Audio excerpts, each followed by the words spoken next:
I say name me share, because that's what my whole life has been about, is about sharing. And she took it seriously. You know, I got, put in timeout.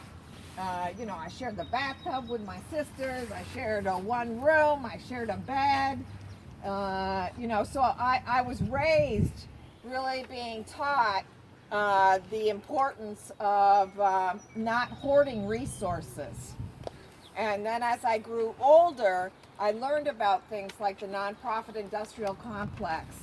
And every single day of my life, I am absolutely devastated.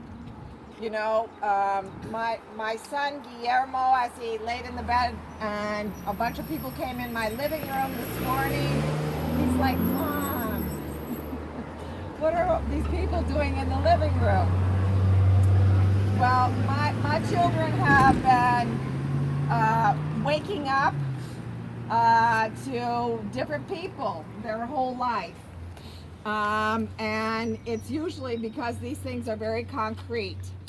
There's a new movie out right now. It's called The Zookeeper's Wife, right? It's about, during the Holocaust, they take over an abandoned zoo and they hide people in plain sight.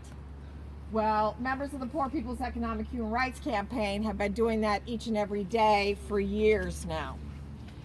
Because every single day in Philadelphia, people go down to the Office of Emergency Services and are given denial letters and told that they have no place for them to go. And then they give them letters, and they tell them that if they,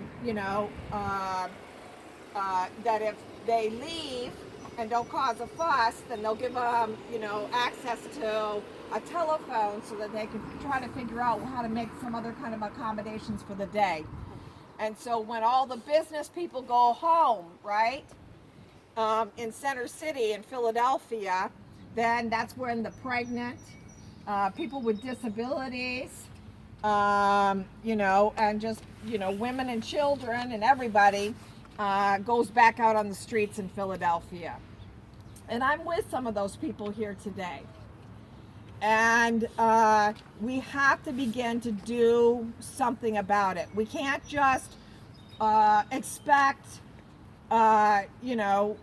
Galen or whatever to take the responsibilities of the universe on his shoulders. We all have a responsibility to begin to take care of each other and our brothers and sisters. And so that's what I'm dedicated to doing today. And I am like, we have a property that's just sitting there in Philadelphia. We're trying to raise about $40,000 for that particular property. And I know many people, particularly in this area, that could raise that money like overnight, even write a check. And we could begin to feed and house all of those folks that are turned away.